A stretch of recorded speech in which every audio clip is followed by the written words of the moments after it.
வணக்கம் மக்களே! ஏபி லாரன்ஸ்லேருந்து ஆனந்தன். கொஞ்சம் போன வாரம் வியாழக்கிழமை நான் நம்ம போட்ட வீடியோவில் வந்து நம்ம பேசியிருந்தோம். எல்லாமே ஒரே மாதிரி பேட்டர்ன் வச்சுருக்காங்க. என்னமோ பண்ண போகிறான்னு சொல்லியிருந்தோம்ல. அது வெள்ளிக்கிழமையும் இன்னைக்கும் அதுக்கான ரிசப்ளன்ஸ் காமிச்சிட்டான். ஓகே, ட்ரம்ப்போட தயவில் இன்னைக்கு புஷ் பண்ணி விட்டாங்க கீழே கீழே கீழ் நோக்கி. இந்த இண்டிகேட்டர்லாம் இந்த இண்டிகேஷன் எல்லாமே மார்க்கெட் கீழே வர்றதுக்கான இண்டிகேஷனாக தெரியுது. ஆனாலும் மற்ற செக்டாரில் இன்னைக்கு விழுந்திருந்தாலும் நிஃப்டியை கவனிச்சிங்கன்னா பெருசாக விழலை. இன்னும் ஸ்ட்ராங்காகவே காமிச்சிட்டு இருந்தார்.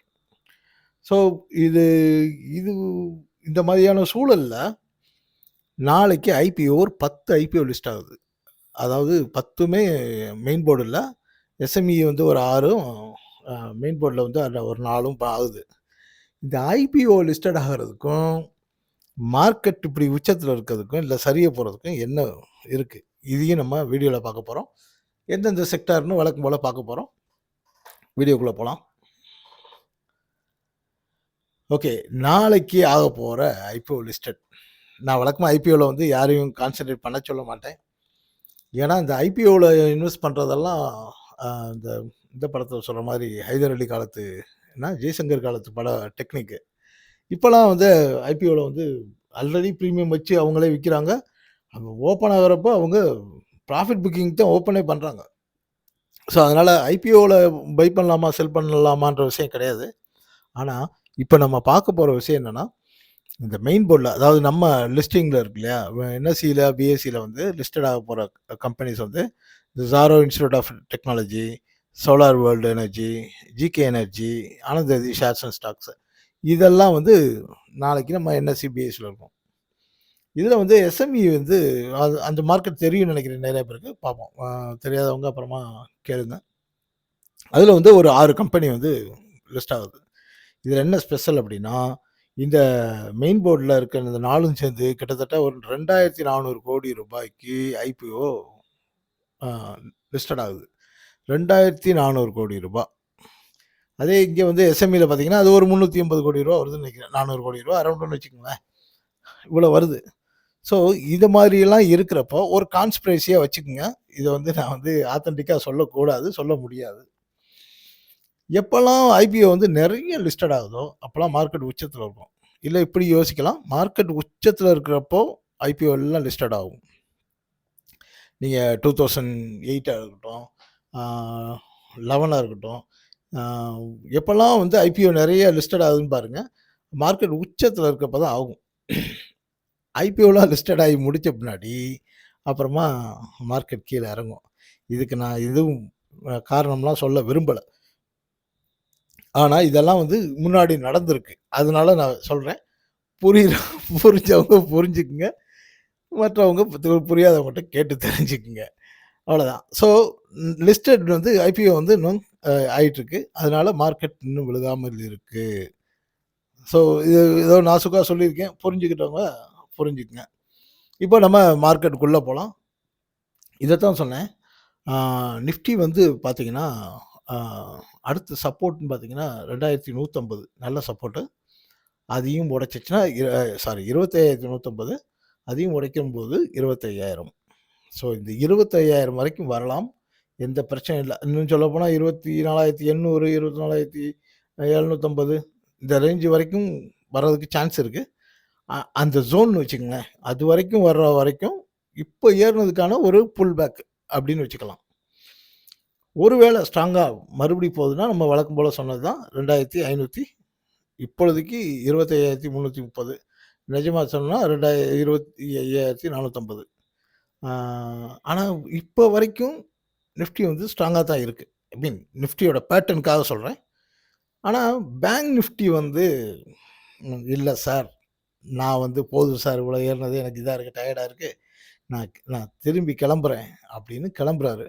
இதில் குறிப்பாக பார்த்தீங்கன்னா ஹெச்டிஎஃப்சி பேங்க்கும் ஐசிஐசிஐ பேங்க்கும் கீழே ஒரு டார்கெட் இருக்குது சார், அதை விட்டுட்டு வந்துட்டேன், அவரையும் போய் பார்த்துட்டு வந்துடுறேன்ற மாதிரியான சூழல் இருக்கிறதுனால மார்க்கெட்டை இழுக்கிறதுக்கு நம்ம பேங்க் நிஃப்டி சப்போர்ட் பண்ணலாம். ஏன்னா வெயிட்டேஜ் ரொம்ப ஜாஸ்தி.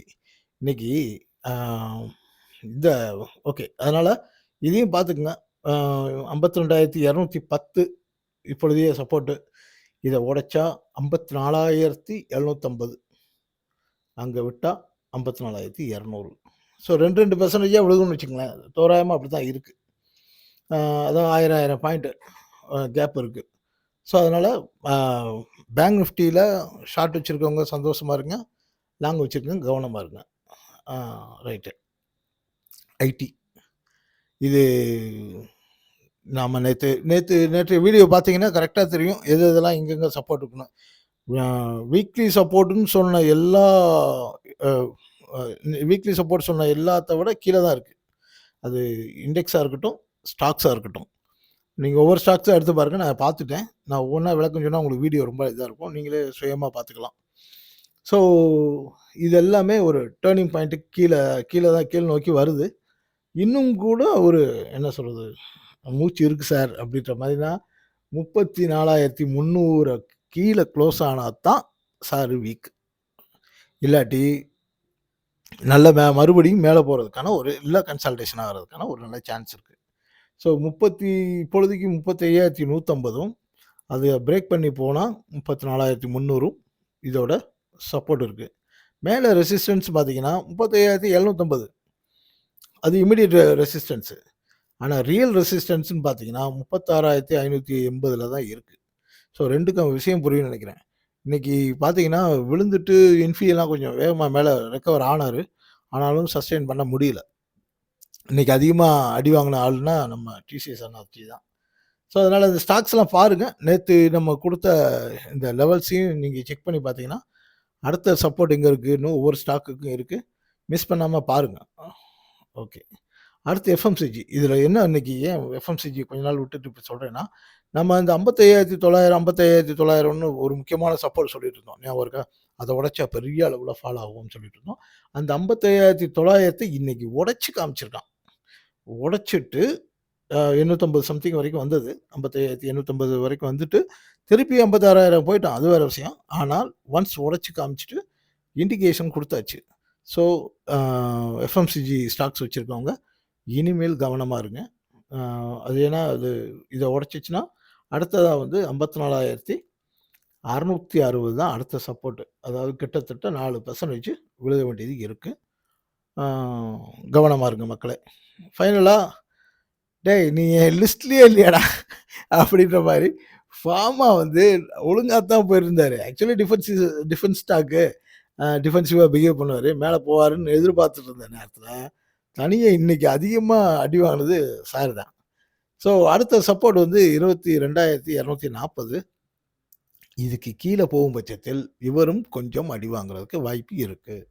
அதனால இந்த ஃபார்மா ஸ்டாக் வச்சிருக்கவங்களும் அவங்கவங்க ஸ்டாக்கான லெவல் பாருங்க. அப்படி இல்லாட்டி அ அம் அ மைல்டு சப்போர்ட் என்ன இருக்கு அப்படின்ட்டு நீங்க கமெண்ட்ல கேட்கலாம். கமெண்ட்லயே நான் பதில் சொல்லிடுறேன். ஏன்னா, அதுக்கு தனியாலாம் வீடியோ போட்டுட்டு இருந்தோம்னா, போட முடியல. நேரம் இல்ல. அதே மாதிரி நீங்க மக்கள் வந்து அ அ இந்த அடுத்த ஸ்டாக்ஸ் கேட்குறீங்க இல்லையா? ஏற்கனவே நான் வீடியோல சொன்ன ஸ்டாக்ஸே நீங்க திரும்ப கேட்குறீங்க. அப்ப என்ன அர்த்தம்னா, நீங்க வீடியோவே பார்க்காம அத கேட்குறீங்க. அது எனக்கு தர்ம சங்கடமா இருக்கு. நான் இது ஒரு வீடியோ போடுறதுக்கு கிட்டத்தட்ட ஒரு 2 1/2 மணி நேரம் வேலை செய்றேங்க. எனக்கு வீடியோலாம் போட தெரியாது. சும்மா அப்படியே நானா ஒரு ஆசைக்கு செஞ்சுட்டுருக்கேன். நீங்க கேட்ட கேள்வியே திருப்பி கேட்கிறப்ப, உங்களுக்கு பதில் சொல்றதுக்கும் எனக்கு சங்கட்டமா இருக்கு. ரைட்டு மக்களே! சரி நாளைக்கு நல்ல விதமா விடியட்டும்.